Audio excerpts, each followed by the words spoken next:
آج ایک ایسی کہانی آپ لوگوں کو سنا رہا ہوں جو کہ یقین کریں کہ سناتے ہوئے مجھے بھی بہت ڈر لگ رہا ہے۔ یہ ہارر کہانی جو ہے نا وہ کسی اور کے ساتھ نہیں ہوئی، یہ ہمارے ساتھ ہوئی تھی۔ تو آپ سب اپنا دل تھام کے بیٹھیے گا، اور اگر ویڈیو آپ کو اچھی لگے نا تو آپ کمنٹ ضرور کر کے بتائیے گا۔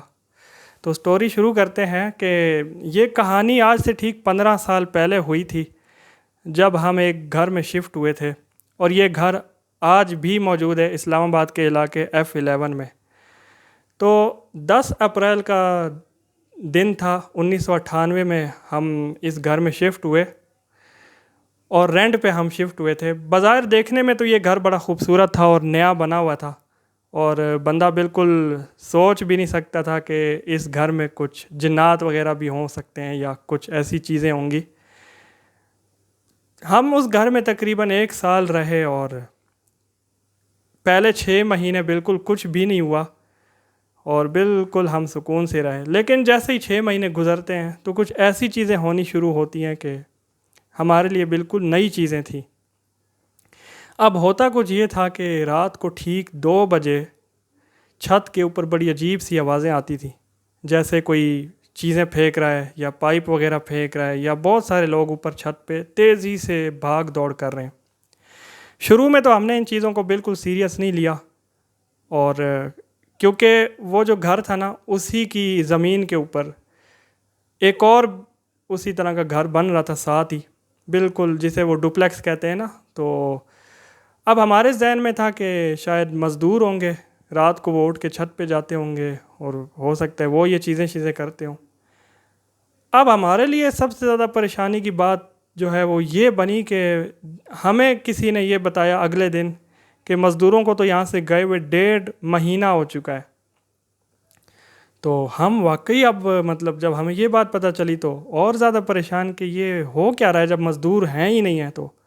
اور اگلے دن جب ہم نے دیکھا تو واقعی مزدور تو آئے نہیں تھے، گھر کا کام کمپلیٹ ہو گیا تھا، بالکل خالی پڑا تھا وہ۔ تو اس کے بعد 1-2 دن جب گزرے تو میری امی نے نا رات کو 1-1:30 بجے کے ٹائم، ہمارا ایک میڈ تھا وہاں پہ کام کرتا تھا ہمارے ساتھ گھر میں نا، تو اس کو بھیجا، اس کو کہا کہ پانی کی موٹر چلاؤ۔ اب وہ رات کو جیسے ہی پانی کی موٹر چلانے گیا تو کیا دیکھتا ہے کہ چھت کی جو ٹینکی ہے نا اس کے اوپر کالی سی ایک چیز کھڑی ہے، لمبی سی۔ اب وہ بھاگتے بھاگتے اندر آیا موٹر جیسے تیسے چلا کے، تو میری امی کو کہتا ہے کہ باجی اوپر تو ٹینکی پہ بڑی عجیب سی چیز نظر آئی ہے، لمبی سی۔ امی کہتی ہیں ہو سکتا ہے تیرا وہم ہوگا، کچھ بھی نہیں ہے۔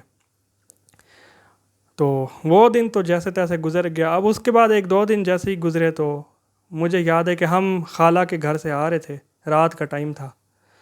تو جب ہم اپنے گھر کے پاس پہنچے نا تو امی کی نظر پڑی چھت کے اوپر نا، تو ایک بڑی عجیب سی چیز نظر آئی، عورت نما ایک چیز تھی مطلب۔ تو اس کی شکل بالکل ایسی بنی ہوئی تھی کہ بالکل ہو بہو نا، ہمارے یہاں ایک کام والی آتی تھی صفائی کرنے اس وقت نا، تو بالکل اسی کی شکل میں وہ چیز کھڑی ہوئی تھی اوپر چھت پہ۔ تو اب امی نے یہ کہا کہ یہ کام والی اس ٹائم کیا کر رہی ہے۔ جب ہم گھر کے اندر گئے ہم نے وہ میڈ سے پوچھا تو کہتا ہے کہ کام والی تو دن کو آ کے صفائی کر کے چلی جاتی، وہ تو اس ٹائم نہیں آتی۔ ہم لوگ اور زیادہ پریشان کہ یہ جب وہ نہیں ہے تو پھر یہ کیا چیز ہے۔ تو اگلے دن کام والی سے پوچھا تو کہتی ہے میں رات کو آ کے کیا کروں گی، میں تو دن کو کام کر کے چلی جاتی ہوں۔ اب یہ ہمارے لیے اور زیادہ پریشانی۔ اب ہم نے یہ سوچا کہ اس کا کوئی نہ حل کرنا چاہیے، جو بھی ہے اس طرح کی چیز ہے۔ اب مزے کی بات بتاؤں کہ یہ جو کچھ بھی ہوتا تھا چھت پہ آوازیں آتی تھی، یہ فکس ٹائم تھا رات کو 2 بجے سے 2:15 تک، یہ 15 منٹ تک یہ چیزیں ہوتی رہتی تھیں ڈیلی۔ اب ہم اس چیز کے حل کے لیے ایک بابا جی کے پاس گئے۔ اسلام آباد کا ایک علاقہ ہے پشاور موڑ، یہاں پہ اس وقت ایک بوڑھے سے بابا جی بیٹھتے تھے، شاہ جی۔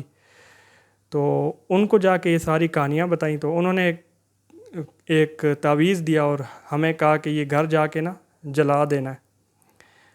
اب مجھے اچھی طرح یاد ہے کہ ہم رات کو گھر پہنچے تو 11 بجے کا ٹائم تھا، تو وہ تعویذ جو ہے نا ان کے کہنے کے مطابق ہم نے اسی طرح جلانے شروع کر دیا۔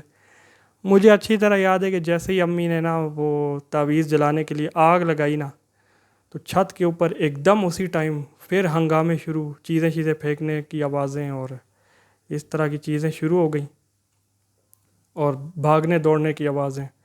اور میرا جو سب سے چھوٹا بھائی ہے نا وہ ان دنوں پیدا ہوا تھا, 1-2 مہینے کا تھا آئی تھنک, تو وہ جھولے میں سویا ہوا تھا, وہ بھی زور زور سے رونا شروع ہو گیا.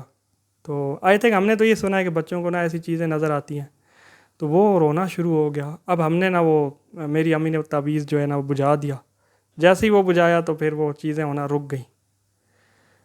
اس کے بعد پھر ہم نے کہا کہ یہ تو بڑی پریشانی کی بات ہے, تو مسئلہ حل ہونے کے بجائے مزید بگڑ گیا.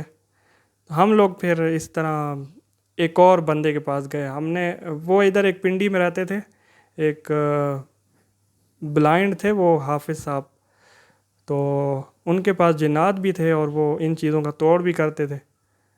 تو ان کو ساری کہانی بتائی, ان کو ہم نا گھر لے آئے. انہوں نے کہا کہ میں چھت پہ جاؤں گا تو جنات وغیرہ جو بھی ہوں گے ان کو حاضر کر کے ان سے پوچھوں گا کہ یہ کیا معاملہ ہے. ہمیں انہوں نے منع کیا کہ جب تک میں چھت پہ ہوں گا تو آپ لوگوں نے آنا نہیں ہے, تاکہ یہ نہ ہو کہ آپ کو کوئی نقصان پہنچا دیں ایسی چیزیں. اب وہ چھت پہ کچھ پڑھتے رہے کافی دیر, ساتھ ہی نا ان کے منہ سے ہوں عجیب عجیب آوازیں نکلتی رہی. مجھے اچھی طرح یاد ہے, میں نے خود سنی تھی. میں کافی گھبرا گیا ان کی آواز سن کے. تو وہ کافی دیر اوپر کچھ پڑھتے رہے, جنات کو حاضر کیا. جب وہ نیچے آئے نا تو پھر انہوں نے کچھ باتیں بتائیں جو میں آپ کو ابھی شیئر کر رہا ہوں. تو جب وہ نیچے آئے نا تو انہوں نے کہا کہ یہ جو جنات ہیں انہوں نے مجھے بتایا ہے کہ ہم لوگ یہاں پہ 400 سال سے ہیں, اور اس زمین کے اوپر نا تو ہم لوگ یہاں سے جا نہیں سکتے. اور جو رات کو آوازیں آتی ہیں 2 سے 2:15 بجے, وہ ہمارے بچوں کے کھیلنے کا ٹائم ہوتا ہے, تو اس وجہ سے یہ آوازیں سنائی دیتی ہیں. پھر مزید انہوں نے یہ بتایا کہ یہ جو جنات ہیں یہ مسلمان ہیں پلس حافظ قرآن ہیں. تو وہ جنات یہ کہہ رہے ہیں کہ ہم کسی کو بھی کوئی تکلیف نہیں پہنچائیں گے جو بھی اس گھر میں رہتا ہے, لیکن ہم یہاں سے جائیں گے نہیں. تو یہ سارا کچھ انہوں نے ہمیں بتایا. ان چیزوں کے بعد نا ہم 2 سے 3 مہینے اس گھر میں رہے, اور واقعی ہمیں کوئی تکلیف وغیرہ تو نہیں پہنچائی گئی, لیکن یہ آوازیں وغیرہ تو خیر روزانہ سنائی دیتی تھیں. تو اب اس گھر کا یہ حال ہے کہ جو بھی اس گھر میں آتا ہے رینٹ پہ وہ زیادہ سے زیادہ 6 مہینے رہتا ہے, کوئی 2 مہینے رہتا ہے تو وہ چلا جاتا ہے. مطلب اس گھر میں کوئی رہتا نہیں ہے. اب ظاہر ہے ہمیں تو یہ چیزیں پتہ لگ گئیں, اب ہر کسی کو تو یہ چیزیں نہیں پتہ. تو ایک اور چیز بھی یہ کہ وہ جو حافظ صاحب تھے نا ان کے پاس جنات تھے. تو ایک دفعہ ایسا ہوا کہ انہوں نے میری امی کو کہا کہ 7-8 کلو گوشت بنائیں, میں ان جنات کی نا دعوت کروں گا. اب وہ جنات اور کسی کو نظر نہیں آتے تھے, صرف انہی کو نظر آتے تھے. مجھے اچھی طرح یاد ہے کہ ان کو ہم نے کمرے میں بٹھایا, وہ بالکل اکیلے تھے. ساتھ ہی گوشت کا جو پتیلا وہ ہم نے اندر بھیجا. اب انہوں نے کہا کہ دروازہ بند کر دو. اچھا 1 گھنٹے کے بعد نا انہوں نے کہا کہ دروازہ کھولو. وہ کھانا شانا مطلب ظاہر ہے انہوں نے دعوت جنات کی کرنی تھی. جیسے ہی ہم نے کمرہ کھولا نا حافظ صاحب باہر آئے, اور پتیلا جو ہم نے دیکھا تو بالکل اس میں ایک ہڈی تک نہیں بچی. آپ کو پتہ ہے کہ 8-10 کلو گوشت کوئی اکیلا بندہ تو کھا نہیں سکتا. تو وہ جنات تھے تو انہوں نے وہ سارا گوشت وغیرہ کھایا اور دعوت منائی. تو اس طرح کی چیزیں واقعی ہوتی ہیں. اور یہ واقعات جو ہے نا جب بھی میں یاد کرتا ہوں تو ایسا لگتا ہے کہ میں پچھلے اس وقت میں چلا گیا ہوں. ابھی بھی آپ کو جب سنا رہا ہوں تو ایسا فیل ہو رہا ہے کہ میں وہیں پہ اس گھر میں موجود ہوں. تو بالکل ایسی چیزیں ہوتی ہیں. تو انشاءاللہ میں کوشش کروں گا کہ آئندہ مطلب ہفتے میں 1-8 دفعہ جو ہے وہ ایسی ہارر سٹوریز والا سیگمنٹ آپ کے لیے لے کے آؤں. باقی بھی سٹوریز چلتی رہیں گی اس چینل پہ جو چل رہی ہیں. باقی ہارر جو ہے وہ بھی ہے, انشاءاللہ کوشش کروں گا کہ آپ کے لیے مزے کے واقعات لے کے آیا کریں. تو امید ہے کہ آپ کو ویڈیو اچھی لگی ہوگی. تو اگر اچھی لگی ہے تو لائک بھی کر دیں, شیئر بھی کر دیں. تو چینل کو سبسکرائب بھی ضرور کریں اگر آپ کو پسند آیا ہے. انشاءاللہ اگلی ویڈیو میں حاضر ہوں گا دوبارہ. تب تک کے لیے اپنا بہت خیال رکھیں, اپنی دعاؤں میں ضرور یاد رکھیں. محمد عزکریم کو اجازت دیجیے. اللہ حافظ.